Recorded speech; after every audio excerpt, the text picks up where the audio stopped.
Hi everyone, welcome back to the new video. तो आज हम तुम्हारे सामने रिंग थ्योरी का एक लेक्चर लेके आए हैं।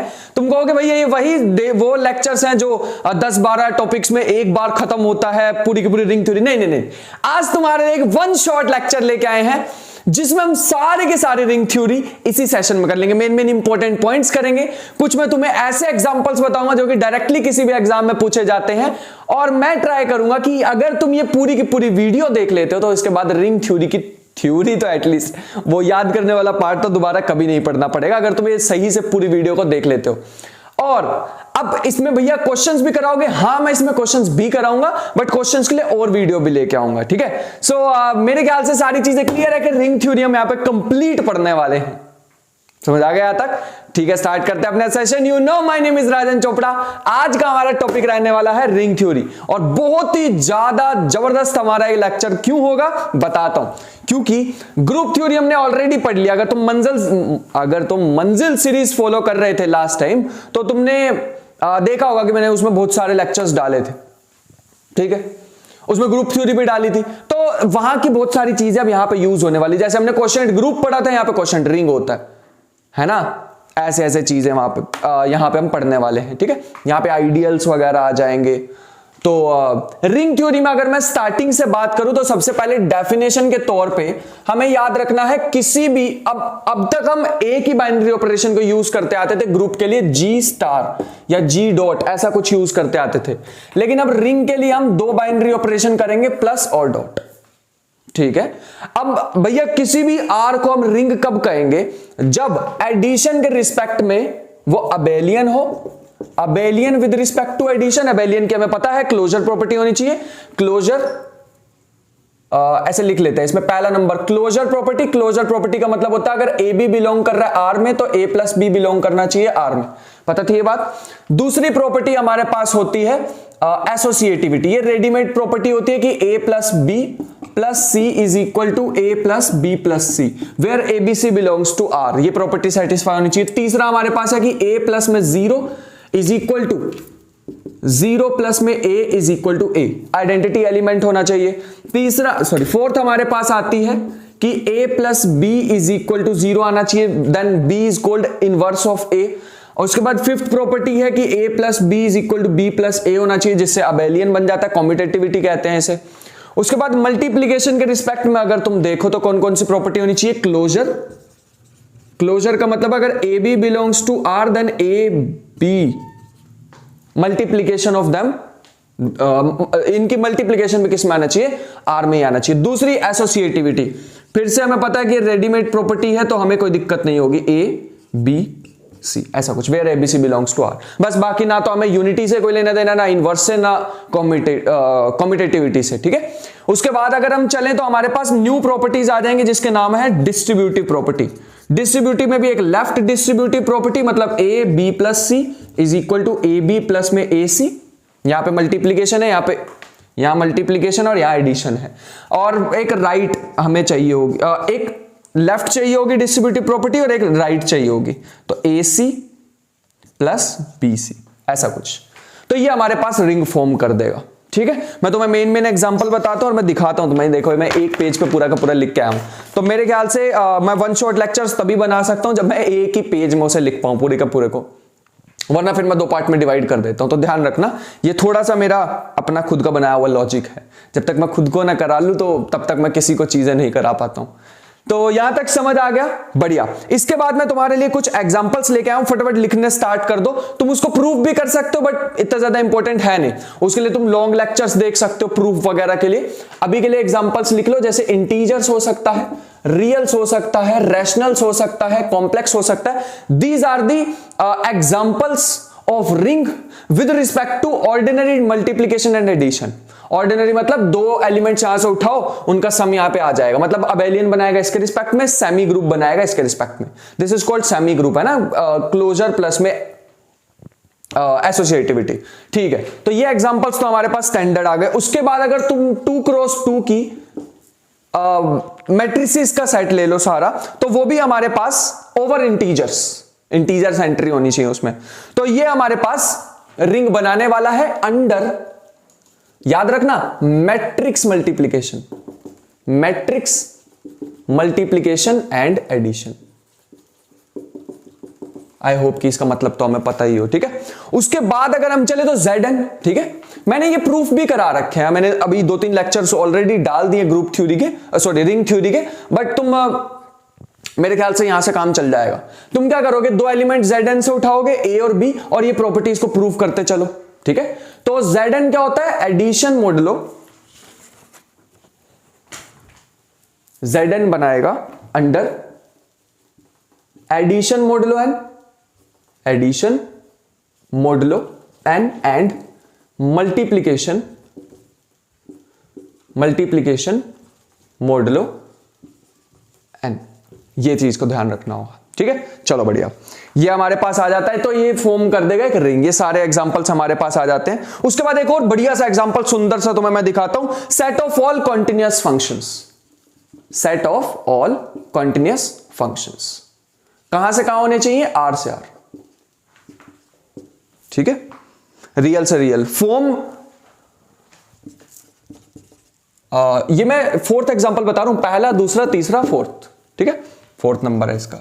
तो form a ring under operations भी तो डिफाइन करने पड़ेंगे, कौन से, अंडर ऑपरेशंस कुछ ऐसे है कि f plus g x is equal to f of x plus g of x, ऐसा कुछ है। और दूसरा हमारे for all x belongs to R, real numbers. और दूसरा हमारे पास आता है कि f of g of x is equal to f of g of x, ऐसा कुछ। इस चीज का थोड़ा सा ध्यान रखना होगा। सॉरी, ये मैंने थोड़ा सा यहां पे दिक्कत कर दिया है, इसको कुछ ऐसे डिफाइन करने वाले हम, f of x g of x। कुछ तुम्हें देखने में थोड़ा सा अजीब लग रहा होगा, बट ये ऐसे डिफाइन होगा, तो ये रिंग बनाने वाला है, ठीक है। मैंने यहां पे थोड़ा सा एरर कर दिया, उसको कंपोजिशन में लिख दिया था। मेरे ख्याल से यहां तक तुम्हें बात समझ आ रही होगी कि अगर तुम्हें कभी भी set of all continuous function का सेट दिखे और ये ऑपरेशन में डिफाइन हो, टिक करके आ जाना एग्जाम में कि हाँ ये होता है। तो मैंने बढ़िया बढ़िया से एग्जांपल तुम्हें देने की ट्राई की है, तो इस चीज को ध्यान रख लेना। समझ आ गया पक्का। दूसरी डेफिनेशन हमारे पास आती है गॉसियन इंटीजर की। सो नेक्स्ट हमारे पास आता है गॉसियन इंटीजर। गॉसियन इंटीजर में अगर तुम देखो, गॉसियन इंटीजर, इसमें अगर जब भी तुम देखो तो हमारे पास कुछ ऐसी चीजें आती हैं कि z is equal to zi is equal to a plus b iota such that a B belongs to integer. तो जितने भी तुम्हारे को इंटीजर से ऐसे नंबर मिलेंगे a प्लस बी आयोटा के, वो सारे इसी सेट में आएंगे। And the beautiful thing is this forms a ring under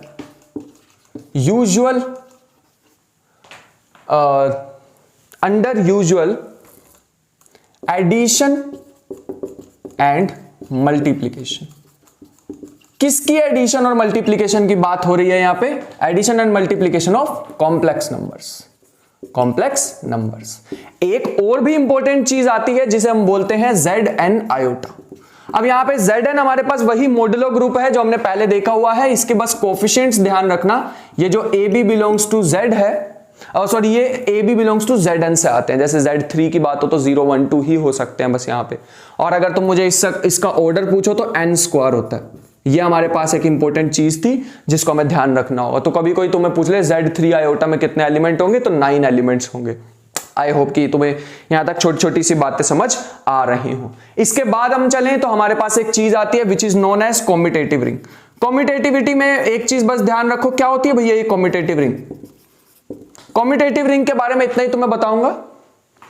अभी तक हमने मल्टीप्लीकेशन के रिस्पेक्ट में 2 ही प्रॉपर्टीज पढ़ी। मैं एक बार वीडियो देख लूं यार, चल रही है ना, फिर ठीक है। कॉम्यूटेटिव के भी लिए हमने 2 प्रॉपर्टीज पढ़ी। हमने क्लोजर प्रॉपर्टी पढ़ी और हमने एसोसिएटिविटी पढ़ी, लेकिन हमने कॉम्यूटेटिविटी कभी नहीं अभी तक नहीं देखी रिंग में, है ना। तो अगर मान लो if R is a ring such that AB belongs to R A dot B is equal to B dot A, अगर ये हो गया then this ring is known as commutative ring. तो ऐसे एग्जांपल्स हमें ढूंढने हैं जिसमें कम्यूट कर जाए एलिमेंट। जब भी हमें कम्यूट करते हुए एलिमेंट दिख गए, जैसे मान लो इंटीजर्स ही है, जैसे मान लो कॉम्प्लेक्स नंबर ही है, जैसे मान लो रियल ही है, रैशनल ही है, ये सारे तो यूजुअल एग्जांपल्स हैं हमारे पास कम्यूटेटिव रिंग के। मैं नहीं बोल रहा तुम्हें इसमें आइडेंटिटी भी होनी चाहिए, इसमें इनवर्सेस भी होने चाहिए, नहीं बोला मैंने तुम्हें। मैं तो सिर्फ इतना कह रहा हूं क्लोजर होनी चाहिए, एसोसिएटिविटी होनी चाहिए, और सीधा चले गए पांचवी प्रॉपर्टी में विच इज कम्यूटेटिविटी।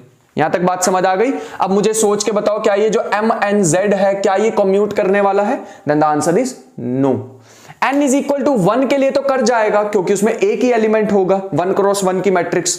लेकिन अगर तुम 2 क्रॉस 2 की मैट्रिक्स की बात करो, which means n is equal to 2 की अगर बात करो, तो यहां पे कम्यूट नहीं करेगा। भैया रीजन तो बताओ, ऐसा रटेंगे क्या चीजों को? नहीं रटना नहीं है। 2 क्रॉस 2 की मैट्रिक्स का मतलब है सिंपल सा ऐसे याद रखो कि matrices in general do not commute. क्या तुमने कभी सुना है मैट्रिक्स में A B is equal to B A? नहीं भैया, हमने ये तो नहीं सुना कभी। बस वही तो बताना चाह रहा हूं फिर मैं तुम्हें, समझ नहीं रहे हो यार तुम। ठीक है, तो ये हमारे पास A B is equal to B A नहीं होता है इन जनरल मैट्रिसेस के केस में, तो इसलिए कम्यूट नहीं कर रही है। आई होप कि हमें यहां तक क्लियर हो चीजें। उसके बाद अगर मैं तुम्हें नेक्स्ट चीज बताना चाहूं तो मेरे पास आ रही है यूनिटी। यूनिटी में अब हमारे पास क्या है कि मान लो हमारे पास let R be a ring, वही एडिशन मल्टीप्लीकेशन के रिस्पेक्ट में, and E belongs to R such that AE is equal to EA is equal to A। वही एलिमेंट वापस आ जाए for all A belongs to R। अच्छा, एक चीज ध्यान रखना, आइडेंटिटी जो होती है वो यूनिक होती है किसी भी ग्रुप की, किसी भी रिंग की। जैसे ग्रुप की यूनिक थी वैसे ही सेम। क्या भैया आइडेंटिटी हमेशा 1 ही होगी? 1 ही तो ऐसा एलिमेंट होता है जिससे मल्टीप्लाई करो तो सेम आ जाए? नहीं, जरूरी नहीं। जैसे मैं तुम्हें एक एग्जांपल देता हूं, अगर तुम Z6 की बात करो तो आंसर क्या आने वाला है? 0 1 2 3 4 5, यह आंसर आने वाला हमारे पास Z6 का। लेकिन अगर तुम दूसरी साइड देखो, मैं इसका एक सबसेट ले लेता हूं, आगे जाके मैं इसे सबरिंग भी बोलने वाला हूं अभी थोड़ी देर में। तो H हमारे पास अगर आ गया तो इसमें एलिमेंट आएंगे 0 2 4, इवन वाले मैंने ले लिए। ठीक है, ऐसे मान लो। इसकी आइडेंटिटी क्या है भैया? 1 आप सबके साथ मल्टीप्लाई करो, 6 से डिवाइड करो, आंसर सेम आएगा। पता है ना मॉड्यूलो ग्रुप क्या होता है? फिर ठीक है। लेकिन अगर तुम 0 को किस एलिमेंट से मल्टीप्लाई करो, 2 को किस एलिमेंट से मल्टीप्लाई करो, 4 को किस एलिमेंट से मल्टीप्लाई करो, ताकि आंसर सेम आ जाए। सोचो, 0 को 0 से मल्टीप्लाई किया 0, ठीक है। 2 को 0 से किया 0 ही आ जाएगा, नहीं बनी बात। 0 को 2 से किया 0 ही आ जाएगा। 2 को 2 से किया आंसर 4 आ जाएगा, बात नहीं बनी। इसका मतलब है 4 बचा। 4 लगा के देखते हैं यहां पे। 0 इंटू 4 0, 2 इंटू 4 8, और डिवाइड करो 6 से, रिमाइंडर बचेगा 2, मतलब सही है। 4 इंटू 4 16, और 16 को 6 से डिवाइड करके देखो 12 कट जाएगा, 4 बचेगा, वही हमें चाहिए था। इसका मतलब यूनिटी ऑफ H इज 4। जरूरी थोड़ी 1 आएगा हमेशा, ये बताना चाह रहे थे हम तुम्हें। ठीक है, तो यूनिटी के बारे में भी तुम्हें कुछ बातें पता लग गई हैं। और अगर मान लो एक नोट लिख लेते हैं। ठीक है, एक नोट लिख लो, NOTE वाला नोट।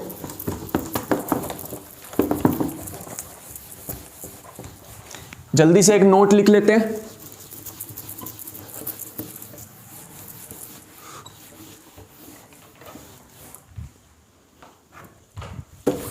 नोट कि अगर मान लो तुमने कभी भी R is equal to this इसकी बात की, तो ये ट्रिवियल रिंग होती है हमारे पास। ये कम्यूट भी करेगी, ये यूनिटी भी इसके पास 0 होगी,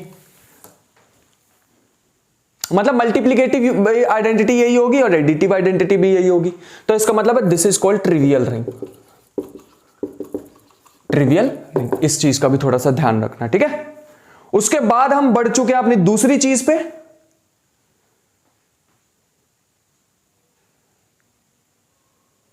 उसके बाद हम बढ़ चुके हैं अपनी दूसरी चीज पे, विच इज सबरिंग।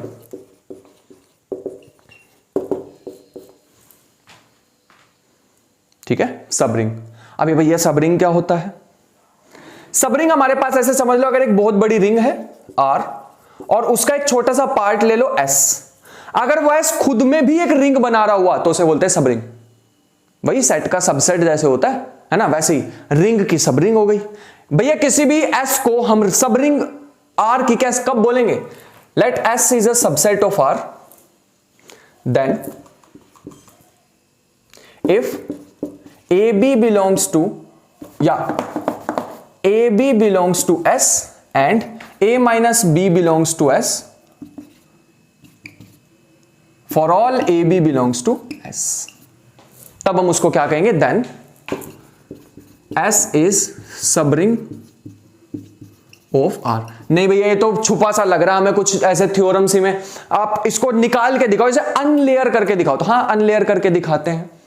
अगर मैं तुम्हें इसमें अनलेयर करके दिखाना चाहूं भैया तो ध्यान से सुनो, A माइनस बी का मतलब क्या हुआ?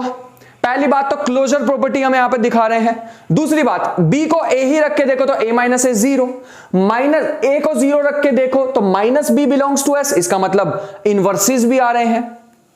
तो ठीक तो है, समझ रहे हो? मैंने सारी की सारी एडिशन के रिस्पेक्ट में प्रॉपर्टी इसमें छुपा दी A माइनस बी में।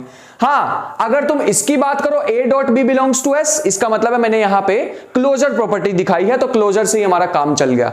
अगर ये दो प्रॉपर्टी सेटिस्फाई होती है देन इट इज सबरिंग, अगर ये प्रॉपर्टी सेटिस्फाई नहीं हो रही है then it is not subring. यहां पे मैं थोड़े प्रूफ कम ही लेने वाला हूं, इफ देन मत लिखो यहां पे। S is a subring if and only if is subring if and only if, ऐसे कर लो, ठीक है? अब ठीक है, बढ़िया। उसके बाद अगर हम दूसरे पार्ट पे चलें तो मैं तुम्हें एक दो चीजें बताना चाहूंगा, इंपॉर्टेंट नोट है, ठीक है? ताकि मेरे से एक भी पॉइंट छूट ना जाए, इसलिए जल्दी जल्दी लिखते रहो। नोटबुक पेन तो है ना तुम्हारे पास? है बस सुन रहे हो बैठ के? नहीं है तो जल्दी खड़े हो जाओ बेटा, ले आए, चलो आ जाओ। नेक्स्ट हमारे पास आता है एग्जांपल्स, जैसे 0 और R, ये हमने ग्रुप में भी तो पढ़ा हुआ है। 0 and R are subrings of any R, मतलब खुद की तो सबरिंग होगी ही, और ये मैंने जो बताया R, सॉरी ये जो मैंने बताया 0, ये दोनों ट्रिवियल ही है ना। ये हमारे पास लिख सकते हैं इन्हें R subring of R and called trivial subring of R। इस चीज का थोड़ा सा ध्यान रखना, पहला एग्जांपल, ठीक है? दूसरा एग्जांपल लिखो, जैसे मैंने अभी तुम्हें बताया पिछले वाला एग्जांपल, दूर तो क्या ही जाना, अभी तुमने अपनी नोटबुक का एक पन्ना पीछे करके देखो, which is 0 2 4 is a subring of Z6, modulo 6 वाला ग्रुप जो हमारे पास है, ठीक है? इंटीजर्स जो है वो सबरिंग होता है R का, ये भी लिख लो, integers is a subring of reals, इस चीज का ध्यान रख लो। और अगर मैं तुम्हें बताना चाहूं तो हाँ, एक और एग्जांपल मेरे को ध्यान में आ रहा है, which is 4th number, AB00 is subring of M2Z। AB भी कहां से है? Where AB belongs to Z, ठीक है? मैंने थोड़ी बोला कॉम्यूटेटिव सबरिंग, ऐसा थोड़ी बोल रहा हूं। कॉम्यूट करें ना करें, हमें तो सिर्फ सबरिंग देखनी है। 5 प्रॉपर्टी एडिशन की, 2 प्रॉपर्टी मल्टीप्लीकेशन की और 2 प्रॉपर्टी डिस्ट्रीब्यूशन की, ठीक है? हाँ, एक और चीज मैं तुम्हें बताना चाहूंगा, 5वां point, any subring of Z is of type NZ, ठीक है? Where N belongs to integer, खुद में ही है। उसके बाद अगर हम चलना चाहें तो मेरे ख्याल से यहां तक तुम्हें बातें समझ आ ही गई होंगी, है ना? बढ़िया। इसके बाद मैं कुछ रिजल्ट्स तुम्हें लिखवाने वाला हूं जो कि काफी ज्यादा इंपॉर्टेंट है, फिर हम चलते हैं जीरो डिवाइजर की तरफ। तो स्टार्ट करते हैं।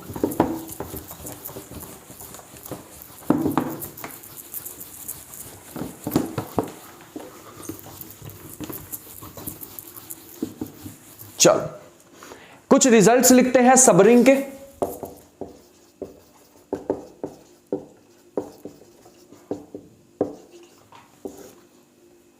काफी ज्यादा जगह से इकट्ठा करके लाया हूं मैं ये सामान तुम्हारे लिए, तो बढ़िया से लिख लेना, एकदम नोट्स एकदम सुंदर से बना लेना। If R is a ring with unity, if पहला, if R is a ring with unity, क्या जरूरी है S में भी यूनिटी हो ही हो? नहीं, then S may not be ring with unity. इस चीज का हमें ध्यान रखना पड़ेगा।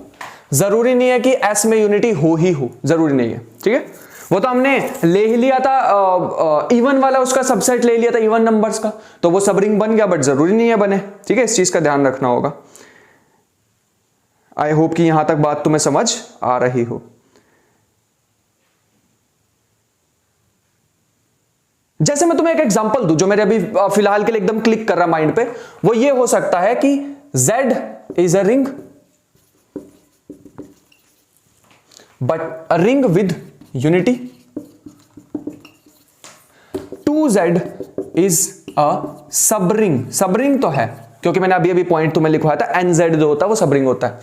2Z इज अ सब ring of Z but 2Z does not have unity. Does not have unity.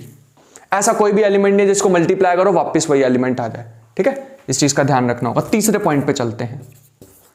तीसरे पॉइंट पे चलते हैं विच इज, इसका उल्टा भी ट्रू है। जैसे a ring without unity may have सब रिंग विद यूनिटी। सब रिंग विद यूनिटी, इस चीज का ध्यान रखना होगा, ठीक है। इसका मैं जो बेस्ट एग्जांपल तुम्हें देने वाला हूं वो होने वाला है,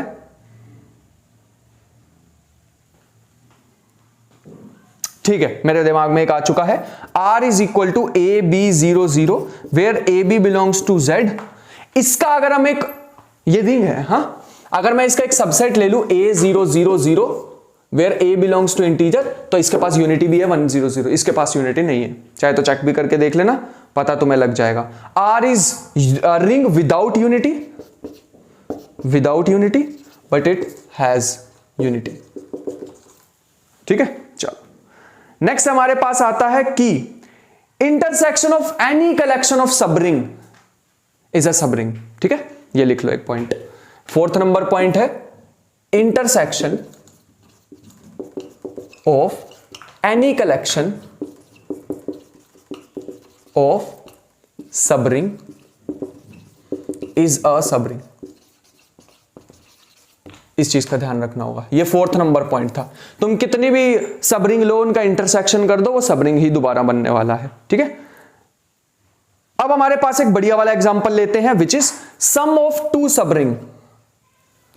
सम ऑफ, बेटा ये ना रटेन होने चाहिए तुम्हें, या ऑल्दो इनके प्रूफ नहीं करा रहा हूं मैं तुम्हें क्योंकि वन शॉट लेक्चर में प्रूफ बनते नहीं है, बट ये तुम्हें याद होने चाहिए एकदम टिप्स पे। हाँ, एकदम टिप्स पे याद होने चाहिए तुम्हें। तो लिखो sum of two subrings may not be subring, may not be subring. इस चीज का ध्यान रखना होगा तुम्हें, ठीक है। may not be subring. जैसे मैं तुम्हें एक एग्जांपल लेके दिखाता हूं, एक S एलिमेंट लो, M2Z में से मैं एग्जांपल लेने वाला हूं, ठीक है। एक S एलिमेंट लो AB00 और एक T एग्जांपल लो 0x00।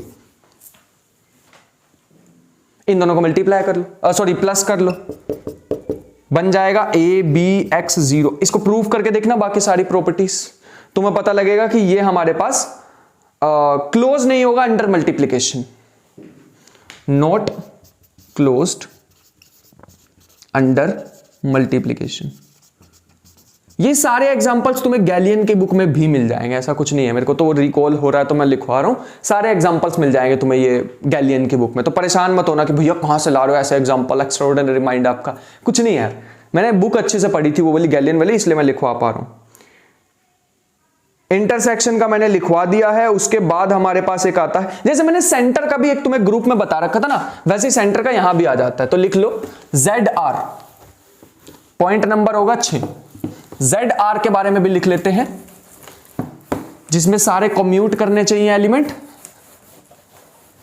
वो सेंटर में आ जाएंगे, ठीक है। कुछ ऐसे ZA इज पॉइंट नंबर 6 है, AR is equal to RA for all A belongs to R। ठीक है, इस चीज को ध्यान रखना। अब कुछ डेफिनेशन में गड़बड़ की है, ध्यान से लिखो। R belongs to R such that RA is equal to AR for all A belongs to R। मतलब ऐसे एलिमेंट जो बाकी सारे एलिमेंट्स के लिए बाकी सारे एलिमेंट्स के साथ कम्यूट करें, उसे हम क्या बोलते हैं? सेंटर। तो centre of a ring is subring of R। This is very important. ठीक है, चलो यहां तक लिख लो पहले। आई होप कि यहां तक तुमने लिख लिया हो। ठीक है, उसके बाद चलते हैं नेक्स्ट। हमारे पास जो इंपॉर्टेंट चीज आ रही है विच इज डिवीजन रिंग। ठीक है, डिवीजन रिंग ही है ना पहले हमारे पास। ठीक है, डिवीजन रिंग। उसके बाद मैं कराता हूं तुम्हें जीरो डिवाइजर। ठीक है, उसके बाद कराता हूं। डिवीजन रिंग हमारे पास क्या होती है? मान लो अब क्या हुआ, इसको डिवीजन रिंग भी बोलते हैं और इसको स्क्यू रिंग भी बोलते हैं।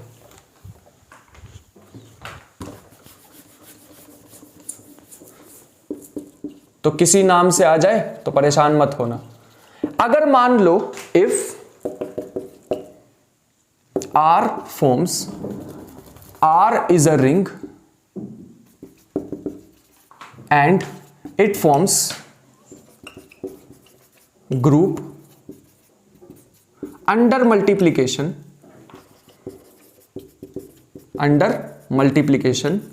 then मतलब इस बार क्या होगा? इनवर्सेस भी होने चाहिए नॉन जीरो एलिमेंट के। जीरो का तो होता ही नहीं ना यार इनवर्स, थोड़ा सोचो ना यार। नॉन जीरो एलिमेंट्स के इनवर्स भी होने चाहिए, आइडेंटिटी भी होनी चाहिए। अगर ये सारी कंडीशन मतलब ग्रुप बनाता है मल्टीप्लिकेशन के रिस्पेक्ट में, then R is division ring.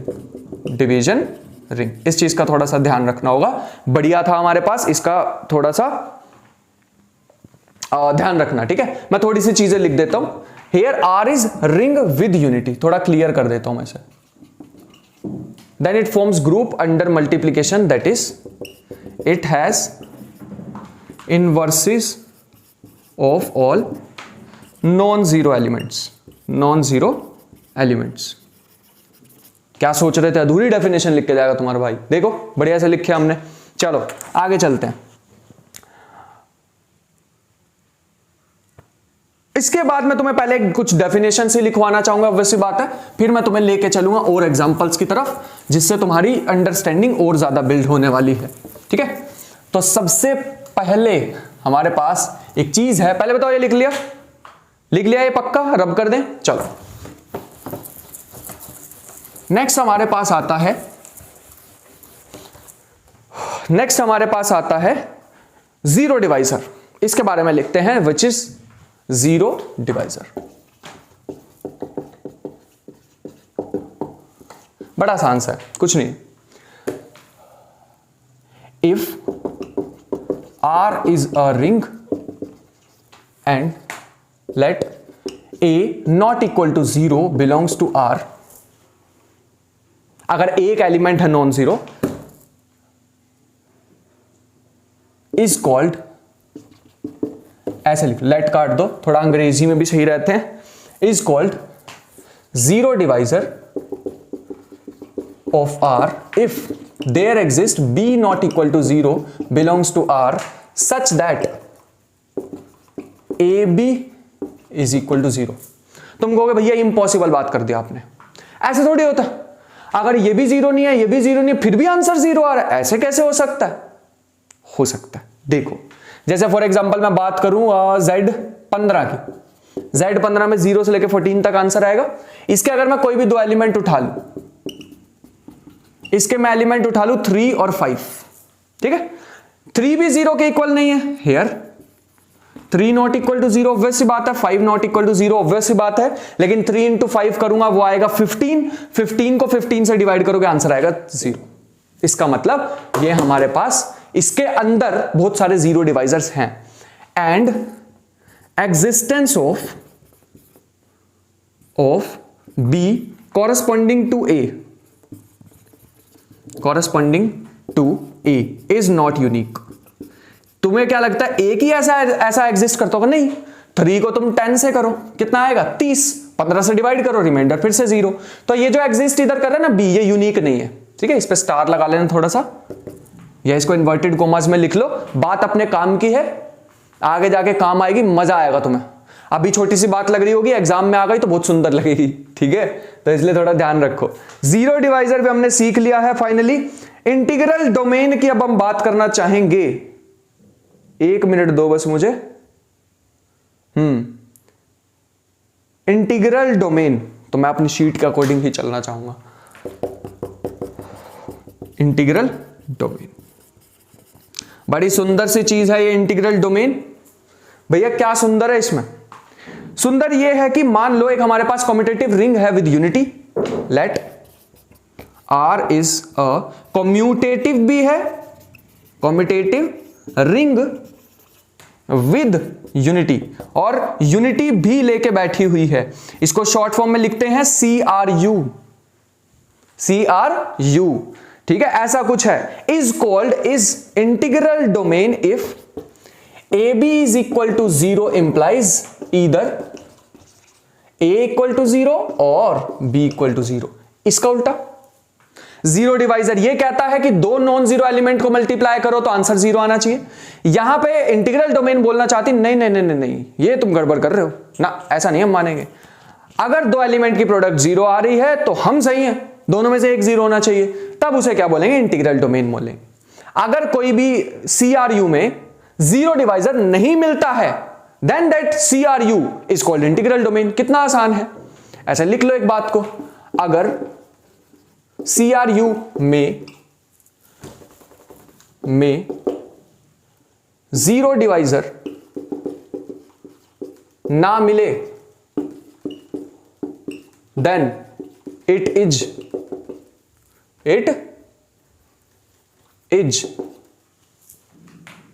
ID, ठीक है।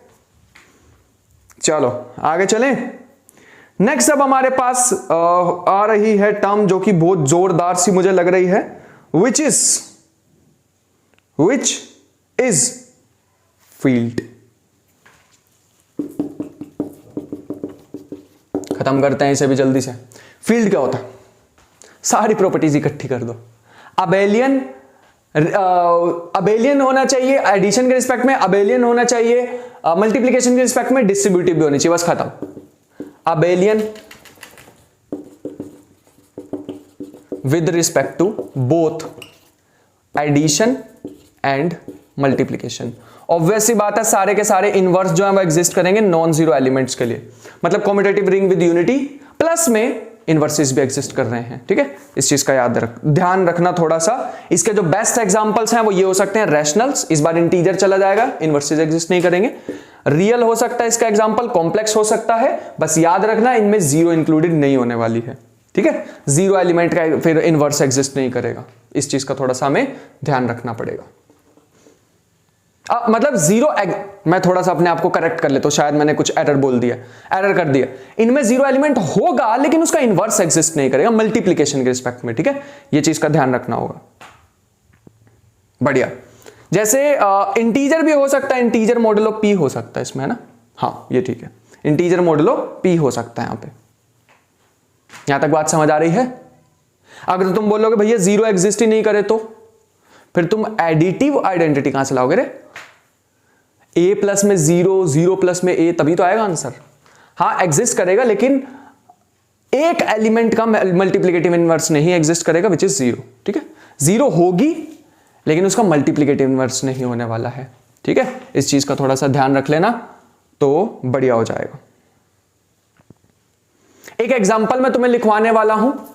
अभी मैंने तुम्हें एक स्क्यू फील्ड लिखवाई थी, स्क्यू रिंग लिखवाई थी, डिवीजन रिंग लिखवाई थी, उसका एक एग्जांपल लिखते हैं।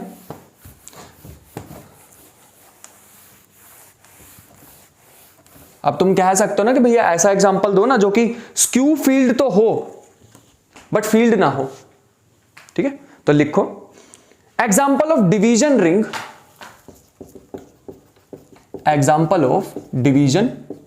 क्योंकि पता क्या चक्कर है, ऐसा क्यों मैं बोल रहा हूं, क्योंकि यहां पे ना कॉम्यूटेटिविटी भी मांग रहे हैं, और मैट्रिसेस जो है वो मैट्रिसेस का जो ग्रुप होता है वो कम्यूट तो करता नहीं है। तो बहुत सारे ऐसे होंगे जो डिवीजन रिंग होंगे बट नॉट फील्ड। इस चीज का थोड़ा सा ध्यान रखना होगा, ठीक है। चलो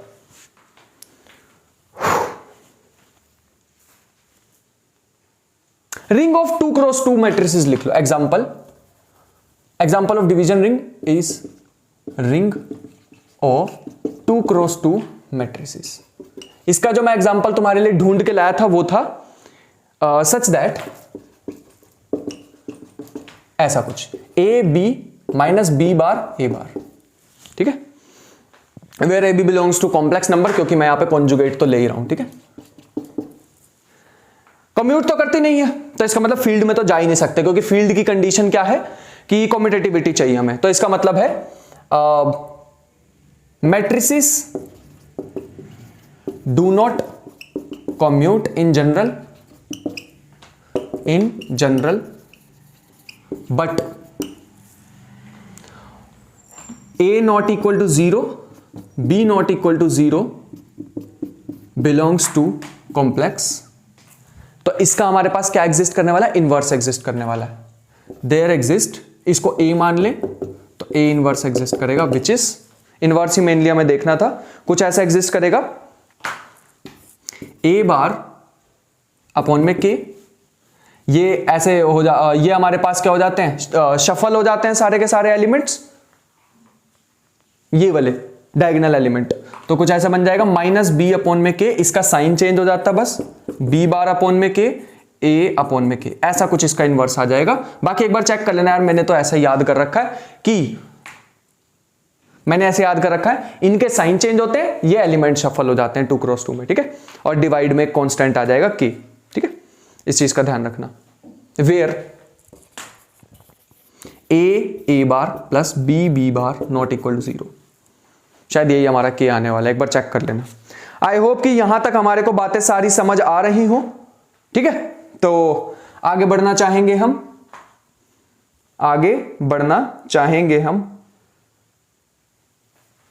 एक एग्जांपल में तुम्हें, अभी मैंने इंटीग्रल डोमेन लिखवाई थी तो उसके भी थोड़े से एग्जांपल दोबारा ले लेते हैं। थोड़े और एग्जांपल हमारे ध्यान में आ रहे हैं तो एक बार उस पर वापस चलते हैं इंटीग्रल डोमेन पे।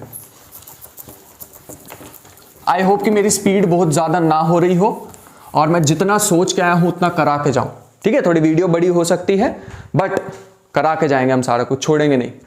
तो एग्जांपल्स ऑफ आईडी क्या होता है, ring with unity, commutative ring with unity but has no zero divisor.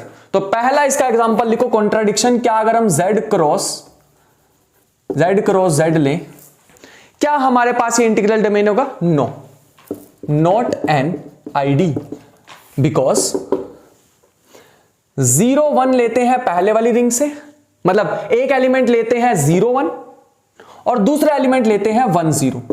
करना मल्टीप्लीकेशन, लो करी मैंने मल्टीप्लीकेशन। ना तो ये टोटल 0 के इक्वल है ना तो ये पूरा 0 के इक्वल है, क्योंकि इनकी 0 आएगी क्या, 0 of z cross z is equal to 0 0, ऐसा कुछ ही तो बनेगा, दोनों एलिमेंट 0 होने चाहिए। इसका आंसर कितना आ रहा है 0,0। अब तुम खुद सोच के देखो, इंटीग्रल डोमेन कहती थी 0 डिवाइजर नहीं होने चाहिए, यहां आ तो गए 0 डिवाइजर, क्योंकि ना तो ये 0 के इक्वल है ना ये 0 के इक्वल है, फिर भी प्रोडक्ट कर रहे हो आंसर 0 आ रहा है, इसका मतलब इंटीग्रल डोमेन नहीं होगी, इंटीजर क्रॉस इंटीजर, ठीक है। बढ़िया, बहुत अच्छे। जैसे मैं एक एग्जांपल तुम्हें दूसरा देना चाहूं, सेकंड एग्जांपल हो सकता है M2Z का, फिर से वही चीज है, सेम एग्जांपल ले लो, बिल्कुल डिट्टो सेम, ऐसा कुछ एग्जांपल ले लो। नॉट एन आईडी, कुछ ऐसा A0 0 0 0A, या इसको ऐसे ही ले लो 1 1, कोई भी एक एलिमेंट हमें तो दिखाना, आंसर करके देखो 0 0 0 0, ना तो ये 0 के इक्वल था ना ये 0 के इक्वल था, लेकिन आंसर 0 आ रहा है, इसका मतलब और इंटीग्रल डोमेन नहीं है। The set of all real valued function, तीसरा एग्जांपल बहुत ही ज्यादा important, very important. The set of all real valued function इस चीज का थोड़ा सा ध्यान रखना। Defined on 0 and 1 is not ID. कुछ ऐसा हो सकता है f is equal to 0 1 minus x where x belongs to where x equal to 0। कुछ भी डिफाइन कर लेते हैं। एक एग्जांपल बढ़िया सही देता हूं, रुको तुम्हें। ऐसा ले लेते हैं एग्जांपल, सेम आना चाहिए ना, 1/2 माइनस एक्स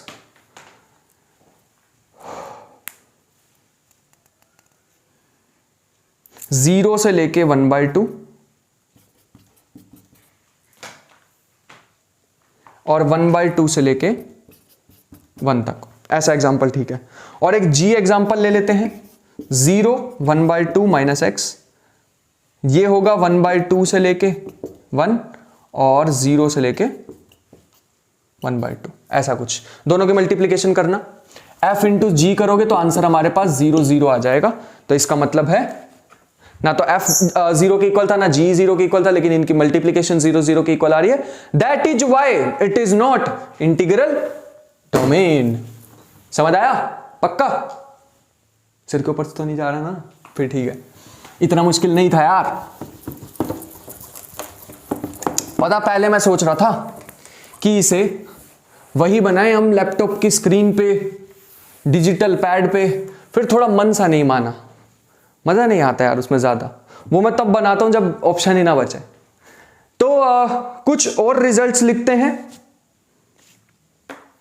इंपॉर्टेंट रिजल्ट्स, उसके बाद एक और इंपॉर्टेंट चीज कराते हैं तुम्हें। वैसे तो आज मैं सारी ही इंपॉर्टेंट चीज कराने वाला हूं, तो बोलते बोलते थक जाऊंगा मैं। इंपॉर्टेंट रिजल्ट्स, इंपॉर्टेंट रिजल्ट्स हमारे पास क्या है? इंपॉर्टेंट रिजल्ट में सबसे पहला आता है हमारे पास इंटीग्रल डोमेन। क्या, ऐसा लिख लो, integral domain does not imply field but field implies integral domain. इस चीज का ध्यान रखना होगा। ये नहीं इसके पीछे भागता, ये नहीं इसके पीछे भागता। एग्जाम्पल तुम समझ पा रहे होंगे, अभी मैं उस एग्जाम्पल में नहीं जाऊंगा, फिर ऐसे दिल विल टूट जाएगा तुम्हारा। तो हम थोड़ी भागते हैं किसी के पीछे, वो भागते हैं हमारे पीछे। दोनों तरफ से मैंने बोल दिया ताकि लड़ाई ना हो। तो पहला एग्जाम्पल। दूसरा एग्जाम्पल हमारे पास आता है कि अगर तुम कभी भी एक प्राइम नंबर लो, लेट पी बी प्राइम, तो हमारे पास जेड पी जो होगा इज अ फील्ड। ये एक फील्ड बनाने वाला है, ठीक है? इस चीज का ध्यान रखना। तीसरा एग्जाम्पल लिखो, तीसरा रिजल्ट लिखो, which is if R is a division ring. लिख लो, इफ मतलब मल्टीप्लीकेशन के रिस्पेक्ट में वो है, ग्रुप बना रहा है। If R is a division ring, बेटा ये बहुत ज्यादा इंपॉर्टेंट है, याद रखना। देन z ऑफ r, क्या होता है z ऑफ r? जल्दी से बता दो। Centre is a field, is a field. इस चीज का ध्यान रखना। अगर हमारे पास ये r हमारे पास डिवीजन रिंग होने वाला तभी हो पाएगा, वरना नहीं होगा, याद रखना। नेक्स्ट पे चलते हैं हम, विच इज हमारे पास नेक्स्ट डेफिनेशन आ रही है। नेक्स्ट डेफिनेशन हमारे पास आती है यूनिट्स की। नेक्स्ट डेफिनेशन क्या है? यूनिट्स। अब there is a difference between units and unity. Unity हमारे पास क्या थी? Identity element. यूनिट्स हमारे पास क्या है? Elements which have inverses, I should say with respect to multiplication, ठीक है? जिनके मल्टीप्लीकेटिव इनवर्स मिले वो मल्टीप्लीकेटिव इनवर्स, मल्टीप्लीकेटिव इनवर्सेस, ठीक है? तो यूनिट्स ऐसे एलिमेंट है जिनका इनवर्स एग्जिस्ट करे, बस। जैसे यूनिटी थी तो वैसे यूनिट्स आ गए हमारे पास। यूनिटी होता है वो मल्टीप्लीकेशन की आइडेंटिटी, और यूनिट्स क्या होते हैं? ऐसे एलिमेंट्स जो कि इनवर्स हैं। फिर ठीक है यार, फिर अच्छी बात है। जैसे जैसे जैसे एग्जांपल लिखो, बताना ऐसे कौन से एलिमेंट्स है जो इंटीजर के यूनिट्स होंगे। The only units of z are plus minus 1, इसके अलावा कुछ नहीं होने वाला। बताना 2 का क्या होता है?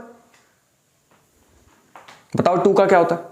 2 का पता नहीं, होता ही नहीं इंटीजर में। अरे इंटीजर में कहां से हो गया यार? 2 का 1/2 कहां से लाओगे? फिर ठीक है, बहुत अच्छे, बहुत अच्छे। एक और एग्जांपल तुमसे पूछना चाहेंगे, ये तुम्हारे लिए छोड़ के जा रहे हैं HW की, बताओ D is equal to R plus में S√17 वेयर RS बिलोंग्स टू इंटीजर। बताओ इसमें कितने हमारे पास यूनिट्स होने वाले हैं? तो इसके यूनिट्स निकालना, तुम्हारे लिए छोड़ के जा रहे हैं ये। नेक्स्ट अगर हम लेके चलें तो हमारे पास आ जाएगा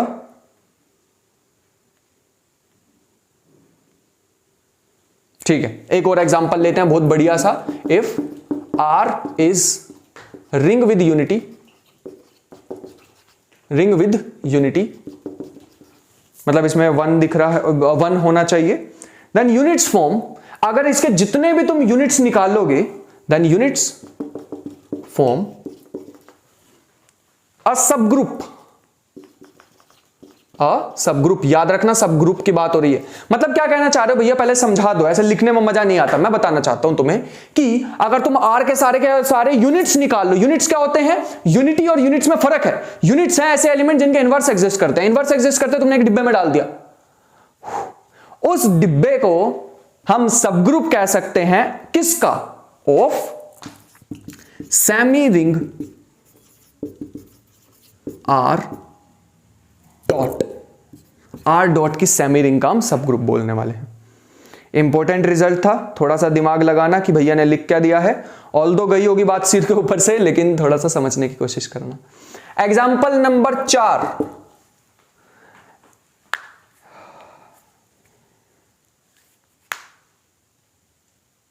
विच इज ऐसा कुछ, an element A of Zn is a unit. It is not unity. मैं बार बार फोर्स कर रहा हूं, ठीक है ना? If and only if A and N are relatively co-prime. चलो, इसी के साथ हमारे पास एक बहुत बड़ा सा पार्ट हमारा खत्म होता है। इसके बाद मेरे को पहुंचना है आइडियल्स पे, लेकिन आइडियल्स पे पहुंचने से पहले मैं तुम्हें 2-3 और डेफिनेशन देता हूं, छोटी छोटी सी, अपने काम की है। विच इज, सबसे पहली क्या हमारे पास? Boolean ring. वो बूलियन अलजेब्रा पढ़ा क्या कभी तुमने? बूलियन अलजेब्रा है ना, था वो पहले बूलियन अलजेब्रा। बस वैसा ही कुछ हमने यहां पे एक बार पढ़ना है। जिसको नहीं भी याद आया उसको मैं अभी याद दिलाता हूं, बताता हूं बेटे तुम्हें। 2 मिनट रुको जरा, इसे साफ कर ले।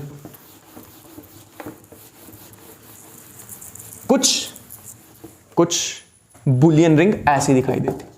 बूलियन रिंग हेडिंग डाल लो। चलो लिखना स्टार्ट करो इसमें। R is a Boolean ring if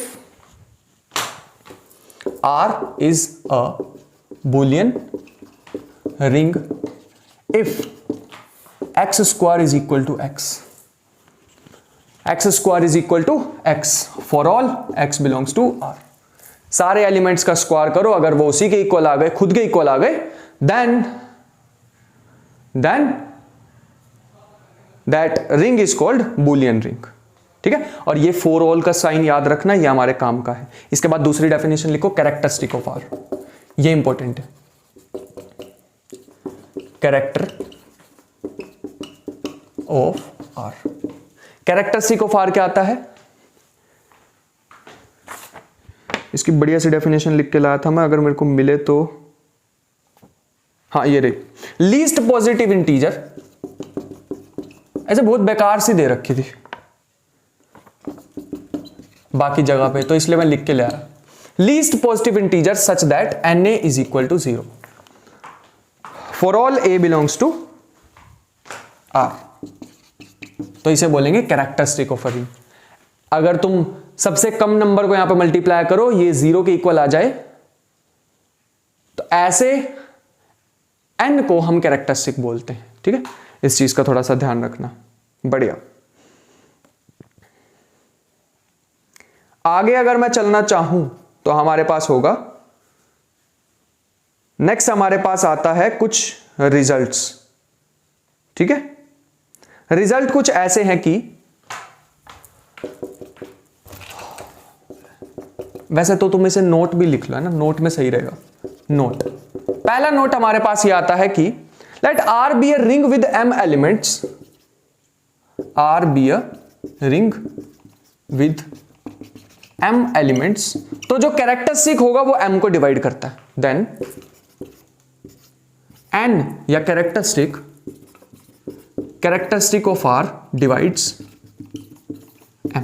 इस चीज का थोड़ा सा ध्यान रखना होगा। ठीक है, बढ़िया। मान लो दूसरा हमारे पास ये एग्जांपल आता है, दूसरा नोट हमारे पास ये आता है कि note number 1, note number 2, if f is a field of order 2 की पावर n, अगर 2 की पावर n है तो कैरेक्टरिस्टिक क्या हो जाएगी f की? 2। ठीक है, थोड़ा सा वीडियो को पॉज करो, ये सोचने की ट्राई करो कि मैंने क्या लिख दिया। जल्दी से सोचो मैंने ये क्या लिखा है। सोच लिया? पक्का? नोट नंबर 3 इसी बात पे मैं चाहता हूं कि मैंने इसलिए नहीं इसको एक्सप्लेन किया, ये वाला तुम खुद से सोचो, एग्जांपल लेके देखो ऐसा कौन सा एग्जांपल है जो इसमें फिट बैठेगा। ठीक है, बढ़िया, बहुत अच्छे। नेक्स्ट एग्जांपल लिखो, characteristic of integral domain with unity, characteristic of integral domain with unity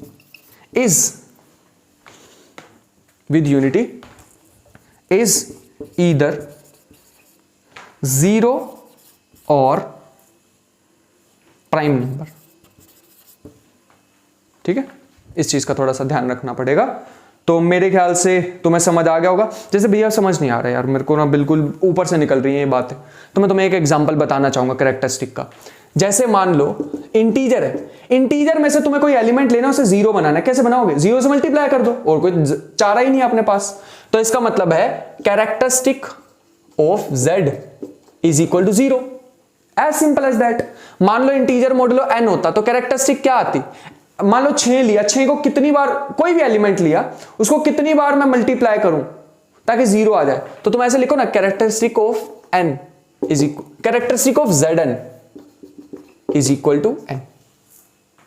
जैसे तुमने Z3 लिया, इसमें से एलिमेंट उठा लिया 2, तो 2 को 3 टाइम्स करो, 2 2 2 2, या ऐसे लिख लो 3 इंटू 2 इज इक्वल टू 0, ऐसा कुछ। ठीक है, तो मेरे ख्याल से अब तुम्हें थोड़ी सी समझ आ रही होगी, इसीलिए मैंने कहा था इसे सोच के देखना एक बार, तो बढ़िया से आ जाएगा तुम्हें समझ। बुलियन रिंग की बात कर लेते हैं। बुलियन रिंग में हमारे पास कुछ ऐसा आ जाएगा कि if R is a Boolean ring, इधर ही लिख लेते हैं, नोट में ही लिख लो, note number 4, if R is a Boolean ring, Boolean कौन सी होती है? x² इक्वल टू x वाली।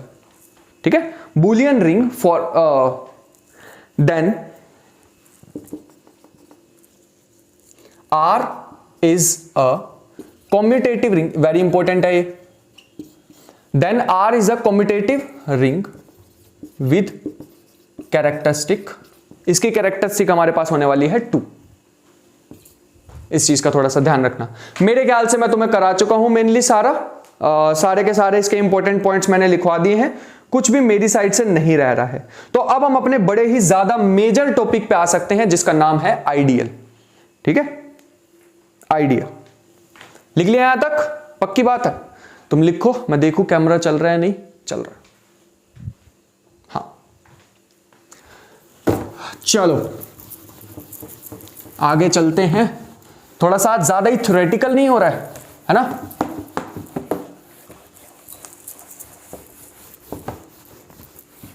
चलो नेक्स्ट हमारे पास आता है अब आइडियल्स। भैया ये आइडियल क्या होता है? अभी समझ आएगा, देखना। अभी तुम्हें देखी देखी सी चीज लगने वाली है ये, तुमने ऑलरेडी ये चीज देखी हुई है आइडियल जैसी। बताएं क्या? Let R be a ring, R be a ring, then S is called ideal of R if पहला point if A B belongs to I implies a minus b belongs to I, और second point हमारे पास हो जाएगा a B belongs to I, या ऐसे लिख लो a belongs to I, r belongs to R such that a r belongs to I. ऐसा कुछ, ऐसा तुमने ऑलरेडी भी देखा होगा, है ना।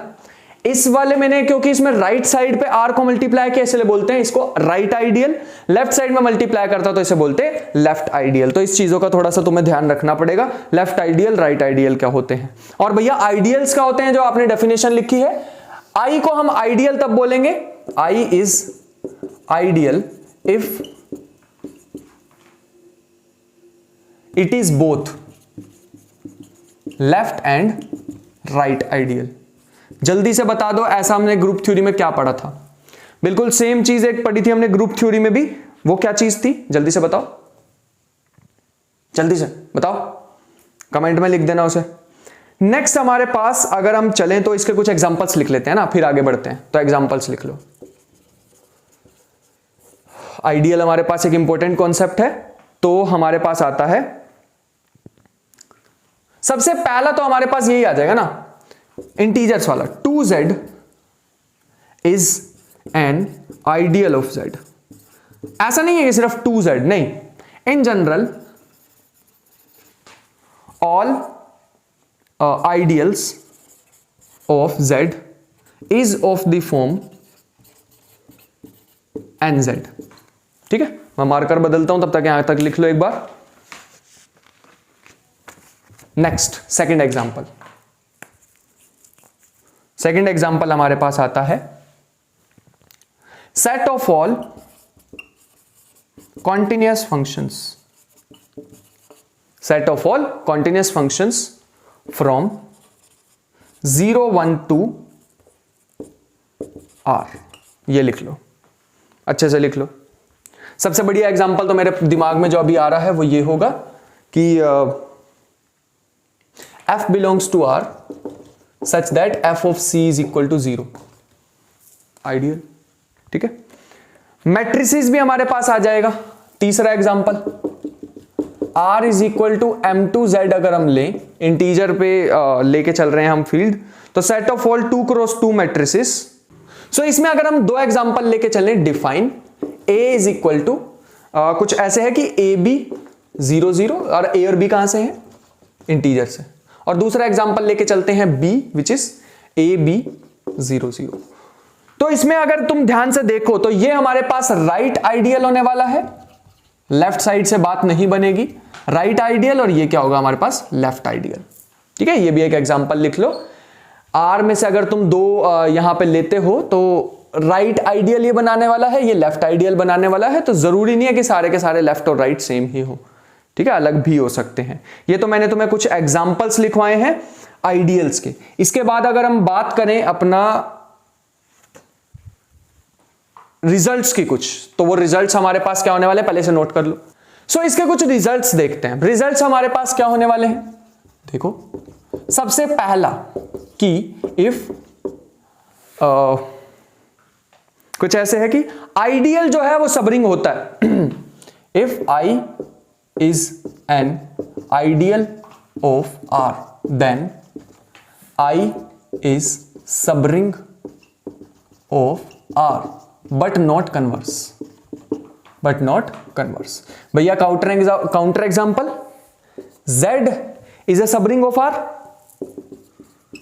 subring of R, but अगर तुम एक एलिमेंट लेते हो, एक इंटीजर से लेना होता है, एक यहां से इंटीजर से मैं ले लेता हूं एलिमेंट 3, और यहां से मैं एलिमेंट ले लेता हूं 1/2। क्या ये बिलोंग करेगा Z में, नहीं बिलोंग करेगा। ठीक है, तो इसका मतलब अगर 1/2 क्यों लेना चाहिए था मुझे, वैसे तो कोई भी ले लेते हैं एग्जांपल।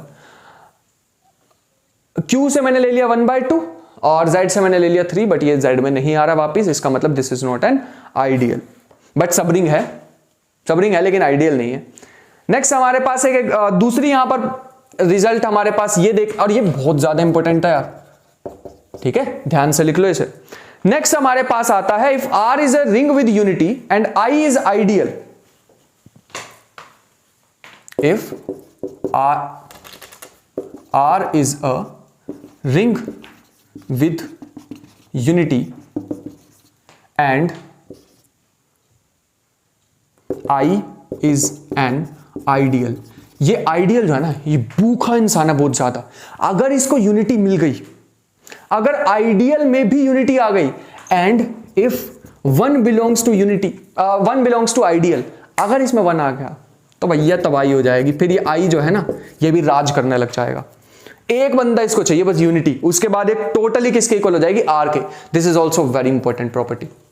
अगर यहां पे आइडियल में यूनिटी आ गई ना, रिंग के इक्वल हो जाएगा। ठीक है, ऐसा क्यों हुआ तुम सोच भी सकते हो। आइडियल में सिर्फ यूनिटी की जरूरत थी, तो वो पूरा का पूरा रिंग के इक्वल हो जाता है। तुम इसका कोई एग्जांपल लेके देख सकते हो। लेट अस से आइडियल का एग्जांपल तुम जो भी मैंने पीछे लिखवाया ना, वैसे ही कोई ये इंटीजर का एग्जांपल, रैशनल का एग्जांपल लेके चल सकते हो। ठीक है, रैशनल का एग्जांपल लेके चल सकते हो तो तुम्हें समझ आ जाएगी ये बात। क्लियर है यहां तक? पक्की बात है? ठीक है। अगर नहीं समझ आया ये वाला एग्जांपल तो वीडियो को पॉज करो, अच्छे से खुद से सोचो। नहीं समझ आए कमेंट में जड़ दो, पक्का रिप्लाई करने वाला हूं। ठीक है, चलो थर्ड पे चलते हैं। थर्ड पार्ट हमारे पास आने वाला है intersection of two ideals is again an ideal. ठीक है,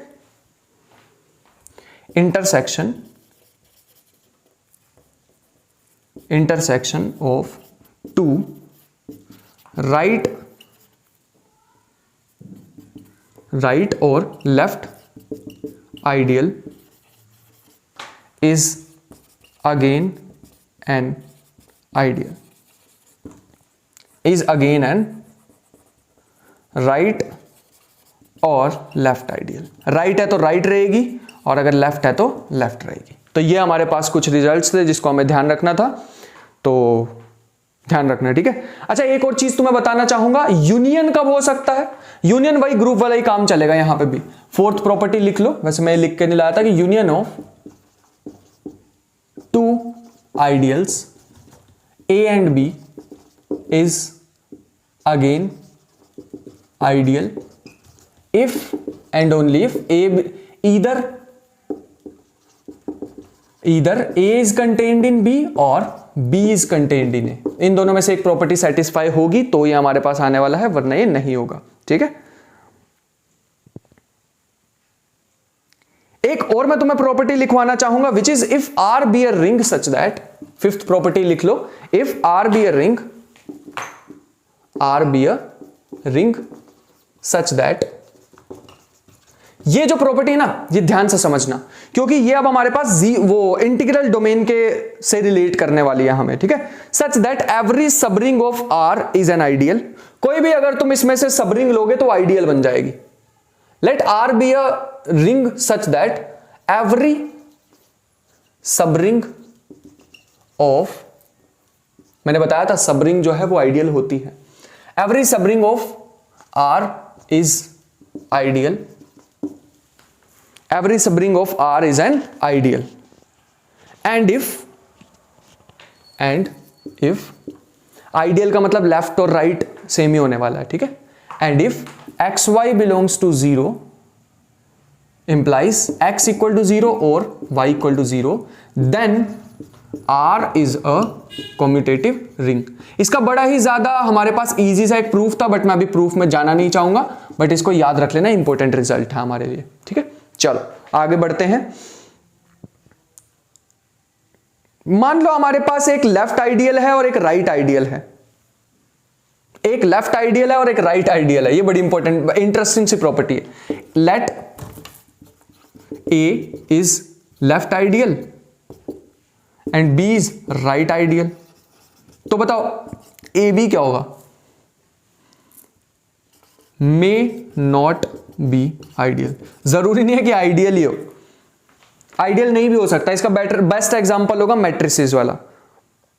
ठीक है, मैट्रिसेस का एग्जांपल हो सकता है इसका। नेक्स्ट पे चलते हैं। नेक्स्ट हमारे पास आता है आइडम्पोटेंट एलिमेंट। अभी मैंने बुलियन रिंग तुम्हें कराई थी, उसमें था x square is equal to x for all x belongs to ring. अगर ऐसा होता है तो उस रिंग को ही क्या बोल देते हैं, बुलियन रिंग। लेकिन अगर किसी एलिमेंट के साथ ऐसा हो रहा हो कि स्क्वायर करो तो वही आ गया, तो उसे बोलते हैं आइडम्पोटेंट एलिमेंट। तो लिख लो नेक्स्ट आइडम्पोटेंट एलिमेंट। अरे रुको, मार्कर चेंज करता हूं मैं, आइडम्पोटेंट एलिमेंट। क्या भैया इसी तरह हमारे पास नीलपोटेंट एलिमेंट भी होता है? चलो देखते हैं। आइडम्पोटेंट एलिमेंट, डेफिनेशन थोड़ा सही से लिखते हैं। An element of R, an element of ring R is called idempotent if a square is equal to a square is equal to a. इस चीज का ध्यान रखना। नेक्स्ट हमारे पास आता है नीलपोटेंट आइडियल। नीलपोटेंट आइडियल, जब मैं तुम्हें इसके एग्जांपल्स कराऊंगा ना नेक्स्ट वीडियो में, तब और ज्यादा क्लैरिटी आ जाएगी। तो ये सारी डेफिनेशंस याद रखना। तब ये हमारे पास क्या होता है, if A is an ideal of R such that there exist an integer a belongs to n belongs to integer, ऐसे लिख लो, सच दैट नहीं, and there exist such that a की पावर n करेंगे तो आंसर कितना आ जाएगा, 0 आ जाएगा। ठीक है, कितना आ जाएगा, 0। खत्म ही हो जाएगी अगर वो, तो उसे नीलपोटेंट बोलते हैं। तो ये हमारे पास ऐसा n अगर एग्जिस्ट करता है जिस पे पूरी की पूरी आइडियल ही खत्म हो जाए तो उसे बोलते हैं नीलपोटेंट आइडियल। हमारे काम की है, ध्यान रखना है इसे थोड़ा सा। नेक्स्ट हमारे पास जो डेफिनेशन आ रही है वो है नील आइडियल। यहीं से ही प्रेरित होकर हम थोड़ी सी डेफिनेशन बना रहे हैं। If I be a ring of, I be an ideal of ring R such that every element of I is nilpotent. अगर आई के सारे elements, that is there exist some positive integer such that a की power n equal to 0, ऐसा अगर हमारे पास आ जाए हर element के लिए आइडियल के, तो उस आइडियल को हम क्या बोलते हैं, नील आइडियल। तो इंक भर चुके हैं हम। तो यहां पे हमारे पास एक एग्जांपल आ सकता है, M2Z। कंसीडर करते हैं M2Z हमारे पास एक रिंग दे रखी है। Let I be an ideal generated by, एक एलिमेंट से जनरेट हो रही है, कुछ ऐसा है 0 1 0 0। तो अगर तुम इस एलिमेंट का स्क्वायर करोगे, इस एलिमेंट को A मान लेते हैं, तो A स्क्वायर करोगे तो 0 1 0 0 1 0 का स्क्वायर का मतलब कुछ ऐसा करने वाले हो तुम। लेट अस सी क्या होता है। अगर तुम इसको इससे करोगे तो आंसर आएगा 0, इसको इससे करा, इसको इससे करा 0, फिर इस एलिमेंट को करोगे तो 0 0। इसका मतलब है तो 0 ही बन चुका है। ठीक है, तो ये हमारे पास क्या आ जाएगी, नील आइडियल आ जाएगी। इस चीज का ध्यान रखना। आई होप कि तुम्हें यहां तक समझ आ रहा हो कि नील आइडियल क्या होती है। नेक्स्ट हमारे पास एक चीज आती है जिसका नाम है को मैक्सिमल आइडियल्स। काफी सारी डेफिनेशन है यार इसमें। को मैक्सिमल आइडियल्स, को मैक्सिमल आइडियल्स हमारे पास क्या बताता है कि मान लो हमारे पास दो आइडियल्स हैं। Let A and B are two ideals of R such that A plus B is equal to R. Such that A plus B equal to R. अगर दोनों को प्लस करोगे तो हमारे पास पूरी की पूरी रिंग ही दे दे, तो उसे बोलते हैं को मैक्सिमल आइडियल्स। ठीक है, इस चीज का थोड़ा सा हमें ध्यान रखना होगा। नेक्स्ट हमारे पास एक आता है सिंपल रिंग। जैसे सिंपल ग्रुप था वैसे सिंपल रिंग भी है। लिख लो, इसको भी एक बार ऐड कर ही लेते हैं अपने थ्योरी में। सिंपल रिंग, सिंपल रिंग हमारे पास क्या होता है, अगर एक रिंग है जिसके कोई भी प्रॉपर आइडियल है ही नहीं, ऐसे लिख लो, R is called a ring. R is simple if it has no proper ideal. Ideal है लेकिन प्रॉपर नहीं, इम्प्रॉपर है, ठीक है। दो एग्जांपल मैं तुम्हें लिखवाना चाहूंगा सिंपल रिंग के, तो उसे भी लिख लेते हैं फटाफट से।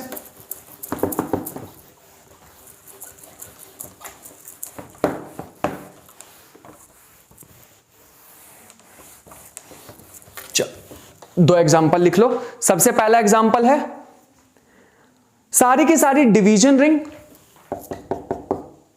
पहला एग्जांपल है all division rings and fields, मतलब इनकी कोई प्रॉपर आइडियल होती ही नहीं है, ठीक है। All division rings and fields are examples of simple rings and this is very important यार, बहुत ज्यादा इंपॉर्टेंट है। इसमें से एग्जाम में क्वेश्चंस बन जाते हैं सिंपल रिंग्स।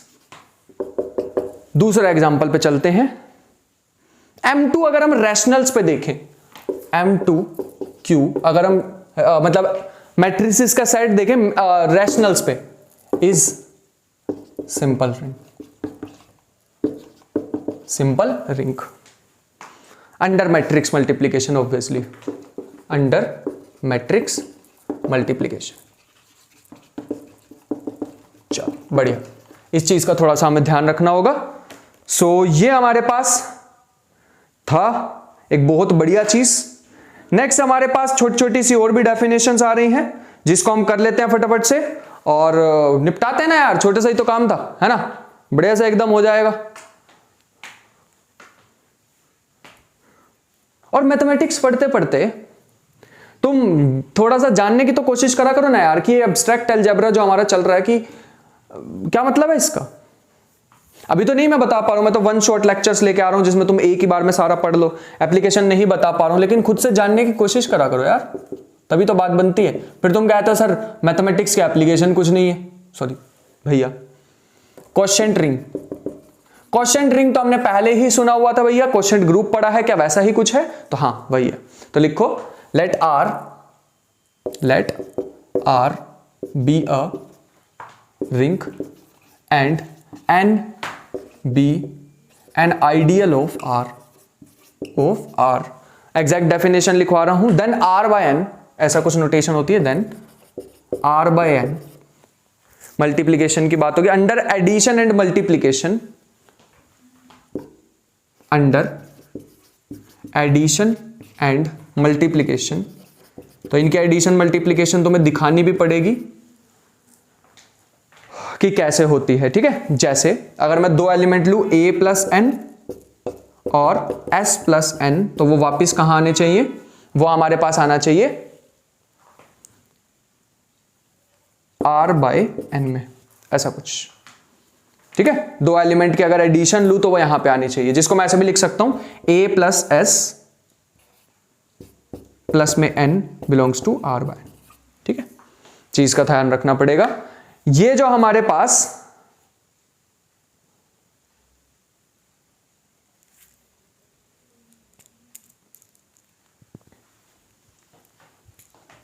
एंड दूसरी चीज हमारे पास आती है A plus N, S plus N belongs to R N such that AS plus N belongs to R by N, ठीक है। तो अगर ये दो चीजें सेटिस्फाई हो रही हैं then this is known as quotient ring. जैसे हमने वहां पे होमोमॉर्फिज्म पढ़ा था, ग्रुप होमोमॉर्फिज्म, वैसे ही हमारे पास यहां पे रिंग होमोमॉर्फिज्म भी आता है। लेकिन उससे पहले मैं तुम्हें थोड़ी सी और चीजें दिखाना चाहूंगा, विच इज आइडियल्स अभी खत्म नहीं हुआ। आइडियल्स एक बहुत बड़ा टॉपिक है, यहां तक हो गया नोट। आइडियल्स एक बहुत बड़ा टॉपिक है, तो उस पर अभी और बातें करना है हमें। जैसे प्रिंसिपल आइडियल क्या होता है, प्राइम आइडियल क्या होता है, मैक्सिमल आइडियल क्या होता है, वो चीजें रह गई हैं, तो मैं पहले उन्हें डिस्कस करूंगा, फिर आगे बढ़ूंगा फिर आगे बढ़ना चाहूंगा मैं। सो नेक्स्ट हमारे पास बहुत ही ज्यादा एक इंपॉर्टेंट चीज आ रही है। अब तीन डेफिनेशंस आने वाली हैं। सबसे पहला है प्राइम आइडियल, फिर मैक्सिमल आइडियल, ऐसे हमारे पास। पहले प्राइम आइडियल की बात कर लेते हैं, ठीक है। प्राइम नंबर्स पता है क्या तुम्हें, पता है ना। Let R be a commutative ring, याद रखना डेफिनेशन थोड़ी अच्छी सी है। Let R be a commutative ring,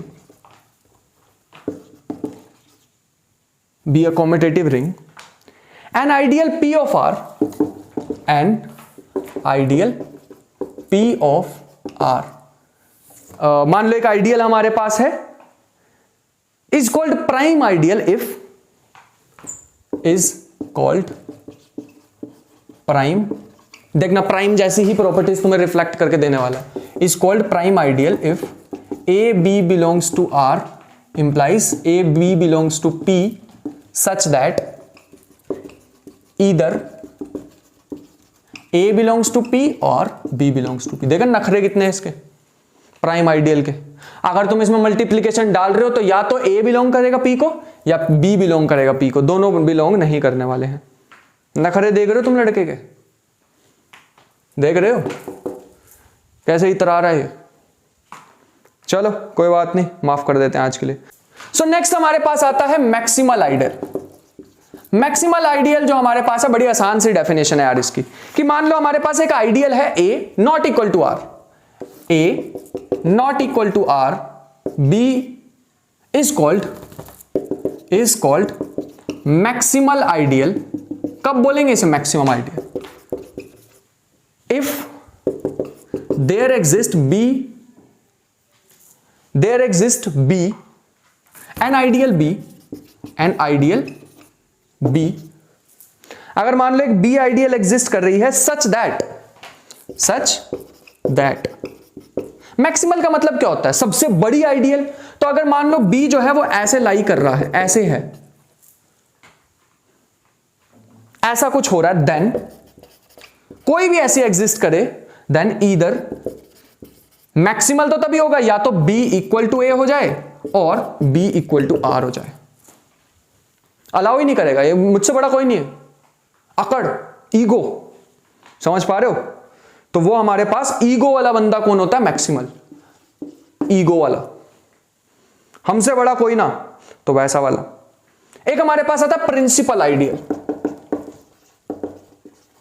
principal ideal, चलो इसकी भी डेफिनेशन लिख लो। Ideal I is called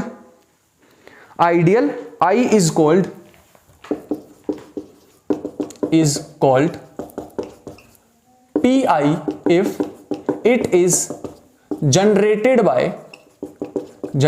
by a single element. एक ही एलिमेंट अगर इसको जनरेट कर दे पूरे के पूरे आइडियल को, then it is known as principal ideal. भैया बहुत सारा हो गया यार, अब थोड़ी सी प्रॉपर्टीज एग्जांपल्स कुछ ऐसे बता देते तो मजा आ जाएगा। ठीक है, चलो आ जाओ एग्जांपल्स पे चलते। पहले इसे नोट कर लो अच्छे से, नोट कर लो अच्छे से। कर लिया?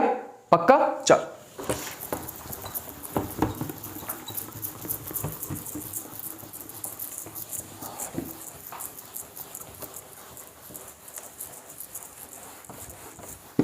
थोड़ी सी इसमें एक्स्ट्रा चीजें भी आएंगी रिंग में, जैसे मान लो पॉलिनोमियल रिंग है या फिर होमोमॉर्फिज्म वाली कहानी है, तो वो एक सेपरेट वीडियो में बनाते हैं। मैं इसको थोड़ा मजेदार बनाना चाहता हूं ताकि डर ना आ जाए तुम्हारे मन में।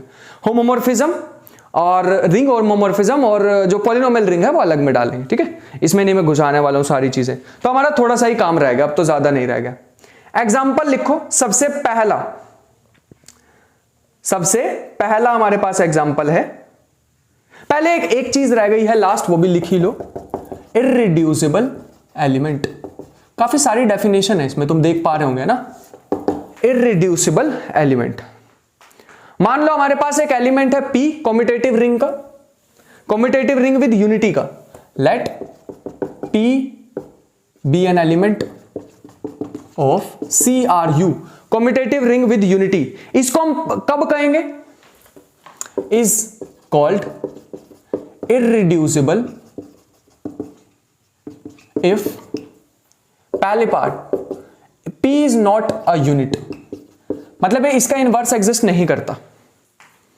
P is not equal to 0, इसका कोई एग्जिस्ट मतलब 0 का तो करता ही नहीं, वो तो हमें पहले ही पता था।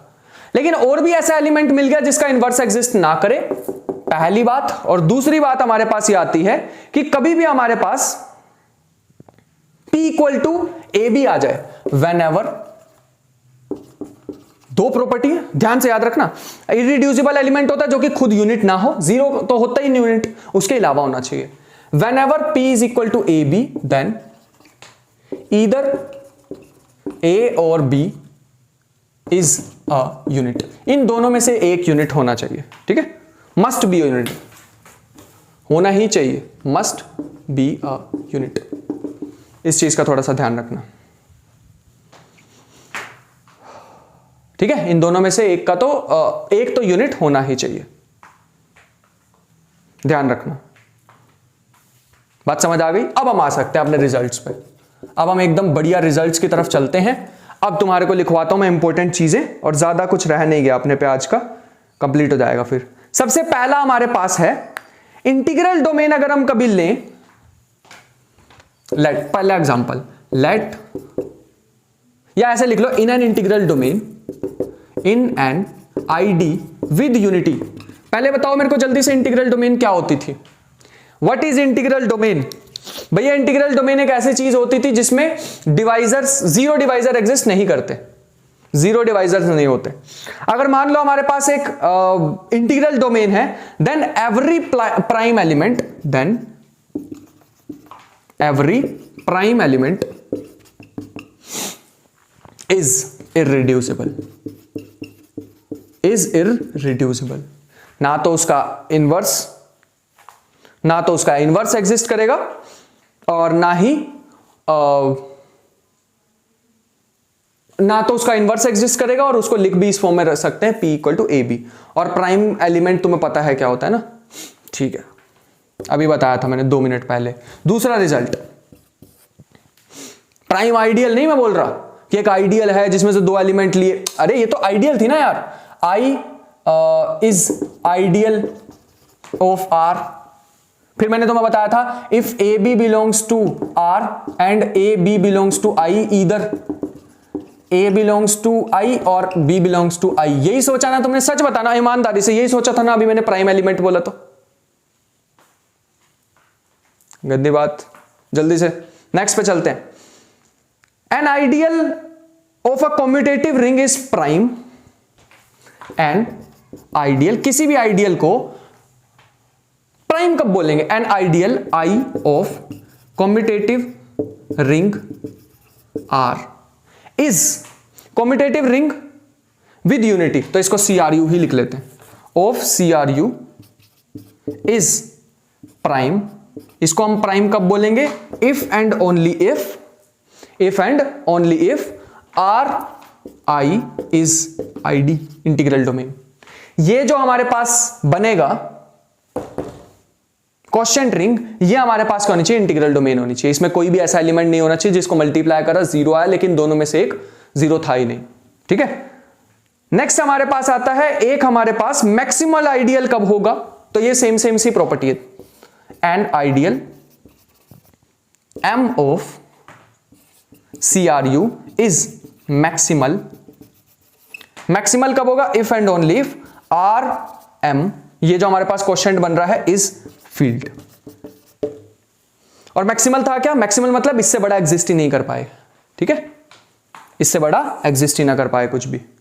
फिर भैया प्रिंसिपल का भी लिखवा ही दो अगर आपके पास कुछ प्रॉपर्टी पड़ी हो तो, क्योंकि आपने 3 तरह के लिखवाए हमें, तो लिख लो फिर उस पर भी, रो क्यों रहे हो। Let R be a commutative ring, let fourth number, let R be a commutative ring, मैं नहीं बोल रहा इसमें यूनिटी होनी चाहिए, commutative ring, and A belongs to R, A belongs to R, then the principal ideal, then the principal ideal कौन सी होती है? Ideal generated by an element, principal ideal generated by A is equal to set, ये proof कर सकते हो, कोई book पढ़ लेना उसमें दिख जाएगी, बट प्रूफ की जरूरत नहीं पड़ती है ज्यादा। Is equal to set AR plus NA, AR plus NA, such that R belongs to R and N belongs to Z, integer, कोई भी इंटीजर है हमारे पास, इस चीज का ध्यान रखना। प्रिंसिपल आइडियल लोगे वो इसके इक्वल आने वाली है। बड़ी बेकार सी लग रही होगी देखने में, लेकिन अगर एग्जाम में इसका एग्जाम्पल आ गया तो तुम्हें बहुत ही ज्यादा अच्छी लगने वाली है। अगर मान लो कोई भी हमारे पास कॉम्यूटेटिव रिंग है with unity, if R is a commutative ring with unity and it is generated by an element, then RA is equal to AR, ऐसा कुछ, RA is equal to AR। चलो नेक्स्ट अगर हम चलना चाहें तो हमारे पास आ जाएगा एक एग्जाम्पल, मेरे को और ध्यान आ रहा है, एक एग्जाम्पल हमारे पास और आ रहा है, विच इज एग्जाम्पल कुछ ऐसे है कि मैक्सिमल आइडियल है वो प्राइम हो सकती है लेकिन प्राइम मैक्सिमल नहीं हो सकती। ये बढ़िया एग्जाम्पल देखो, प्रॉपर्टी नंबर 6 यही लिख लेते हैं। A maximal ideal of CRU, याद रखना CRU में आएगी, is prime, can be prime, या इज ही लिख लो, is a prime ideal but not converse, इस चीज का थोड़ा सा हमें ध्यान रखना होगा, ठीक है।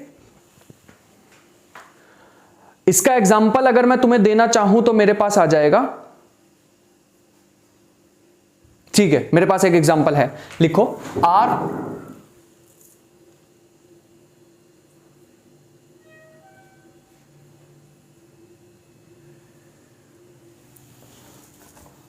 let M be a maximal ideal of R, maximal ideal of R क्या है? CRU। Therefore, अगर मान लो मैक्सिमल आइडियल है तो हमारे पास R by M क्या होता है? R by M क्या होता है? फील्ड। भैया ये आपने कैसे बोल दिया?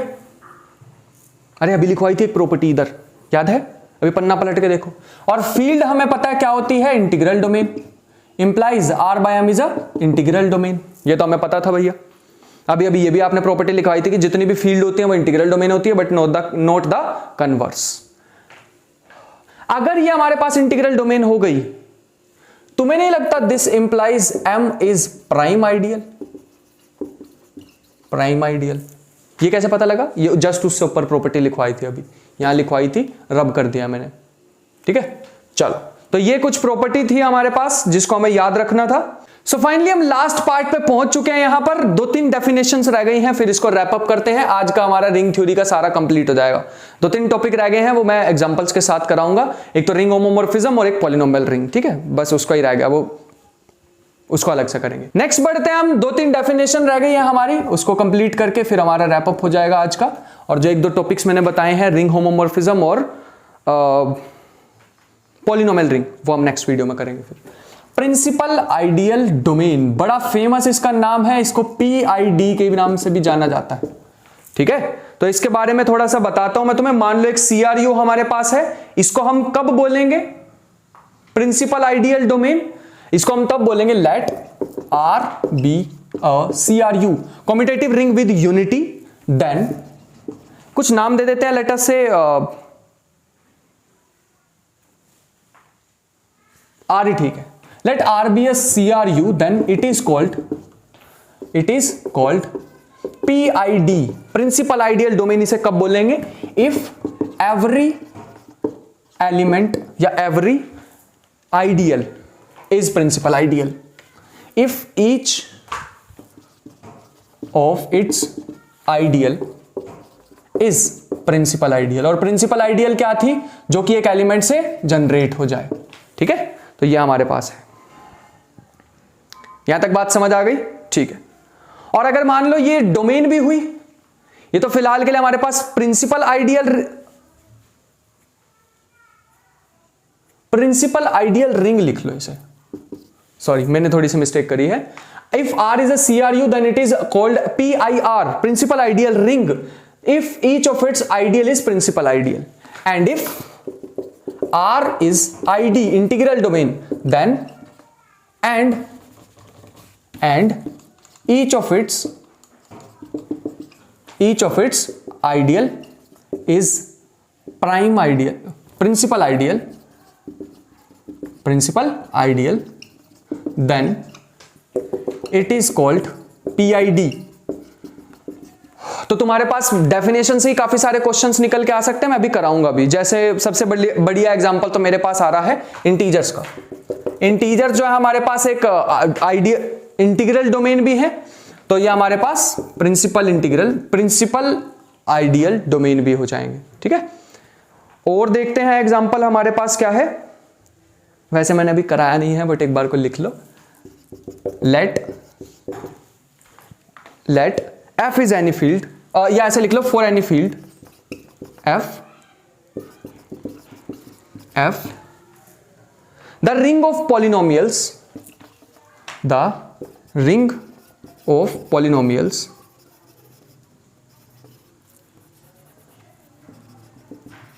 f of x is PID, principal ideal domain.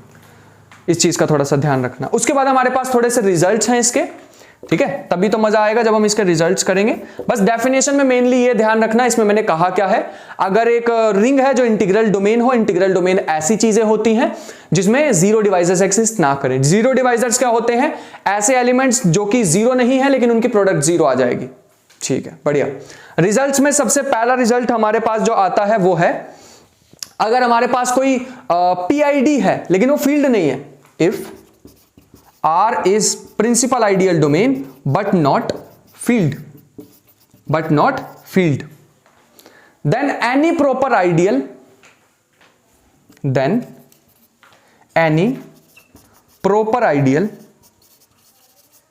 of R is maximal if maximal ideal कब होने वाली है? if and only if very important property है, if and only if it is generated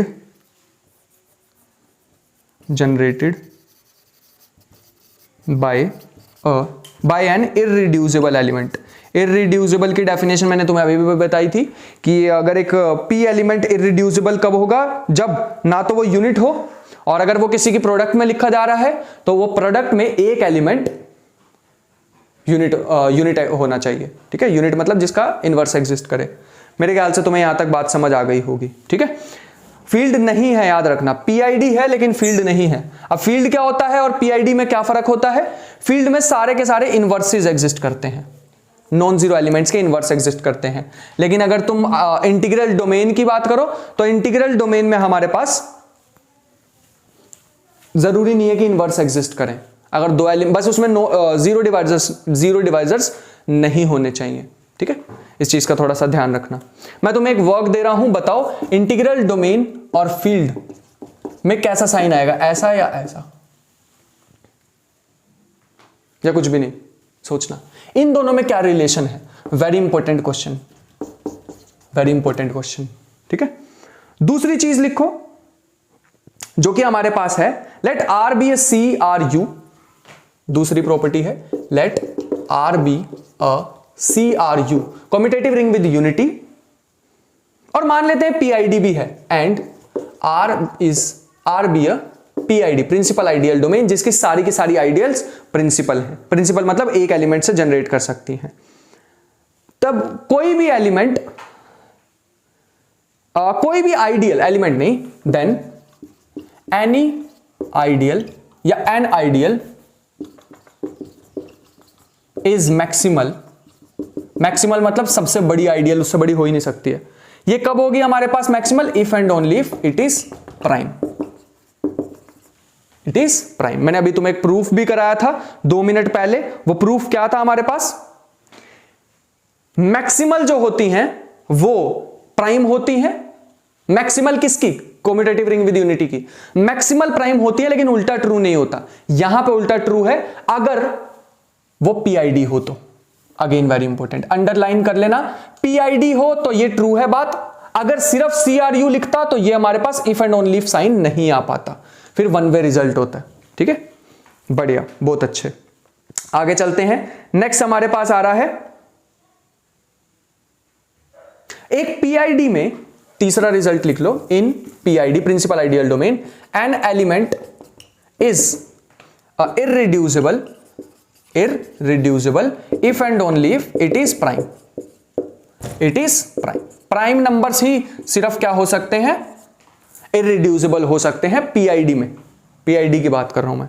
so I hope कि तुम्हें यहां तक चीजें समझ आ गई होंगी। जो एक दो टॉपिक हैं वो मैं नेक्स्ट वीडियो में लेने वाला हूं, जो पॉलिनोमियल रिंग है, और एक दो और डेफिनेशन रह गई हैं जैसे ग्रुप रिंग होमोमॉर्फिज्म, वो सारी चीजें मैं एक नेक्स्ट वीडियो में लेने वाला हूं। और अगर तुम बेस ही सीखने आए थे तो यहां से तुम्हारा काम हो गया होगा। आई होप कि तुमने नोट्स भी बना लिए होंगे। तो कोई भी अगर तुम्हें दिक्कत है तो टाइम स्टैम्प के साथ उसको उसमें कमेंट बॉक्स में डाल देना। मिलते हैं नेक्स्ट सेशन में, तब तक अपना ख्याल रखना, पढ़ाई करते रहना, मेहनत इतनी ढेर सारी करना। मिलते हैं नेक्स्ट वीडियो में, बाय बाय।